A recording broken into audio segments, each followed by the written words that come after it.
far worse option. A shutdown would allow DOJ to shift into overdrive. Senator, is Leader Schumer wrong? So let's pull back for a second. This is not a normal political moment. This is not a normal political fight. What Donald Trump is doing right now is absolutely insidious. He is every single day acting unconstitutionally. He is trying to destroy the rule of law. And for what?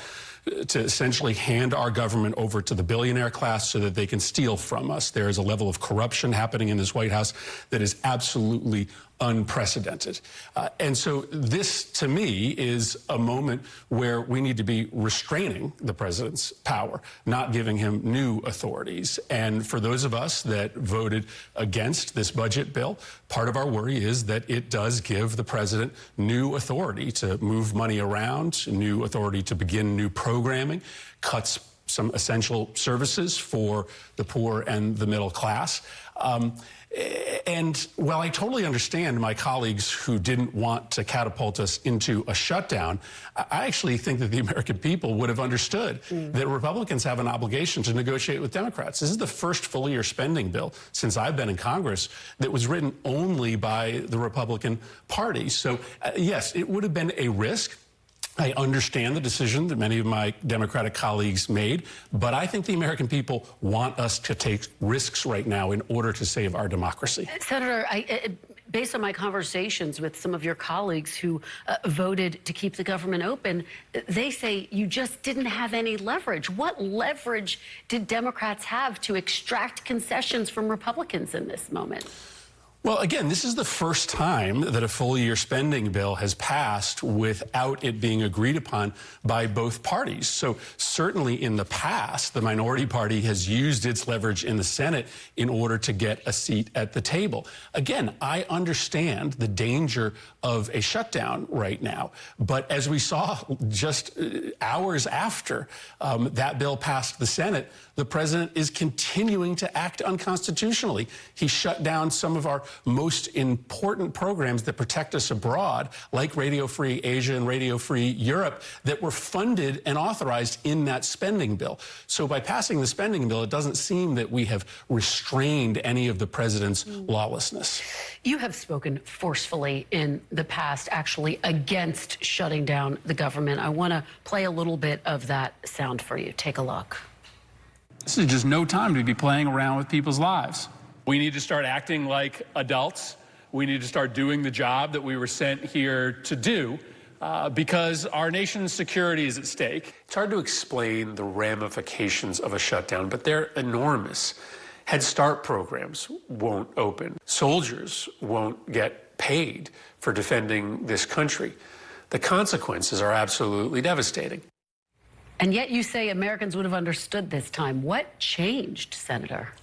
Listen, I don't think Americans would have understood, but they would have understood why we got there. If you are the majority party, you have an obligation to negotiate with the minority. Republicans refused to do that. Again, never before has a spending bill been written by only one party. And at this moment, when the president is acting so unconstitutionally, it just seems like the absolute wrong time to give him these new powers. Listen, I understand that a no vote was a risk, right? But I think the American public right now want us to stand up, Democrats to stand up and take some risks. Every single day, the president is engaging in exceptional tactics, in risk-tolerant behavior. And I don't think you save the republic and save our democracy by playing it straight and maintaining norms when the president is shattering them every single day. You know, Speaker Emerita Nancy Pelosi broke with Leader Schumer's strategy in an extraordinary moment. House Democratic leader Hakeem Jeffries was asked if he has confidence in Leader Schumer, and he said, next question. He effectively dodged the question multiple times. So let me put this question to you.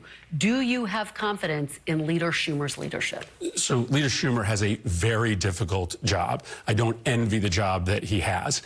And the question is really for the members of his Democratic caucus. Are we willing to fight, right? I admit that it would take some risk-tolerant behavior in order to effectively stand up to this president. And so the question really is for my party writ large, Are we willing to do the very difficult things necessary to meet this moment? Do you think that Leader Schumer is the best person to lead your caucus in this moment? Senator Schumer certainly can lead this caucus. Is he the best person? He can lead this caucus, but we need to have a conversation inside the caucus about whether we are willing to stand up to Republicans. Listen, we have options. We could decide to not proceed to legislation as an ordinary course of business. There are big fights ahead of us, like the debt ceiling, like another potential government shutdown in 6 months. So we have opportunities as a caucus to stand up and meet this moment, and I think the American people are demanding that we do that. Just yes or no before we move on. Do you have confidence in Leader Schumer? I still support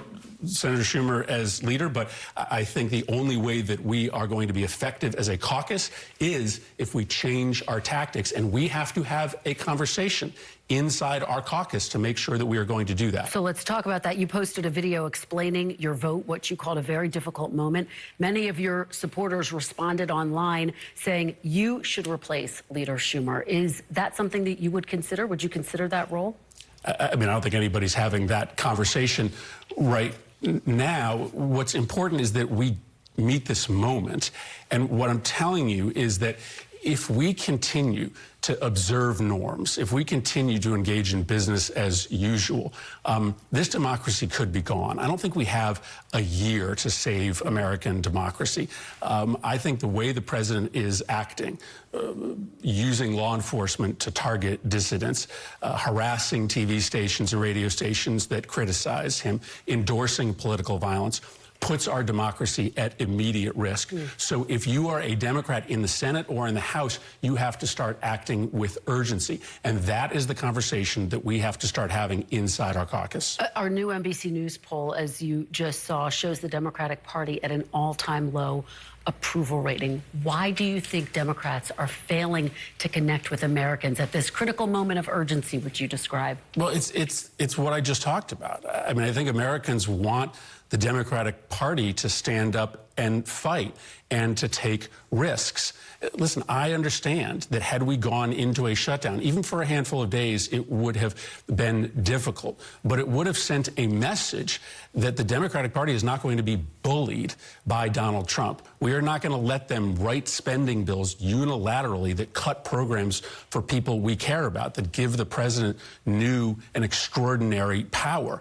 I think Democrats in this country, but I think the broad middle of the public as well, want to see our party fighting in exceptional ways. That is the conversation that has to happen inside of the Democratic Party, inside our caucus. And if we don't get that right, if we continue to work with Republicans, if we continue to hand Donald Trump more power, we are going to lose our democracy. All right. Well, Senator Murphy, thank you so much. Please keep us posted on those conversations. Come back soon to update us. Thank you very much for being here. We really appreciate it. And when we come back, how will President Trump respond to growing warnings